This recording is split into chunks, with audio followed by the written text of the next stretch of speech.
ازيكم يا جماعة؟ عاملين ايه؟ يا رب تكونوا بخير دايما. في سوريا القدس على بعد كيلومترات، لان هنا الكلام مش شعارات بعيدة ولا جغرافيا معقدة. الوضع هنا مختلف والمسافة قريبة جدا بين جنوب سوريا وبين اسرائيل، وده يخلي السؤال مش عاطفي، يبقى السؤال عسكري وسياسي مباشر.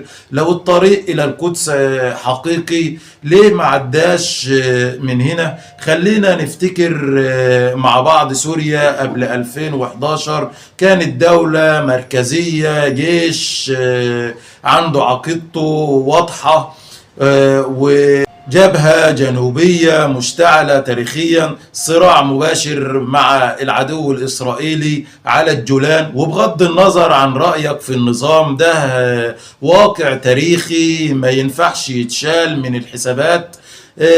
سوريا بعد 2011 اللي حصل كان صدام، السلاح اتوجه للداخل، الجيش اتفتت، المدن اتدمرت، الشعب اتقسم، والأغرب الجبهة مع إسرائيل بقت أهدى، وطيران إسرائيلي يخش يضرب وينسحب من غير رد مؤثر. يبقى نسأل بهدوء، هل ده منطق حرب تحرير ولا منطق إنهاك دولة؟ اللي حصل في سوريا ما كانش موجة عدوان خارجي، لا بالعكس، ده كان حرب استنزاف داخلي، تصفية حسابات، صراع نفوذ، وكل ده تحت شعارات الثورة، الدين، القدس.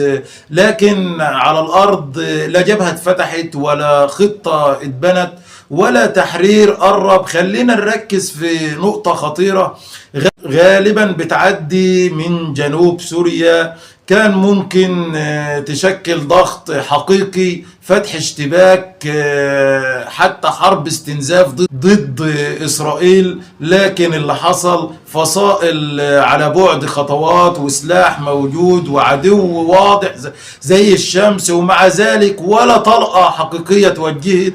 يبقى السؤال هنا هو العدو كان مين؟ واللي اخطر ان بعض الفصائل اشتبكت مع الجيش السوري، اقتتلت مع فصائل تانية، دخلت في صراعات داخلية. لكن لما يجي اسم اسرائيل تلاقي صمت وتجاهل او تبرير موقف، وده خلى ناس كتير تسأل هو في اتفاق غير معلن ولا في اولويات مختلفة؟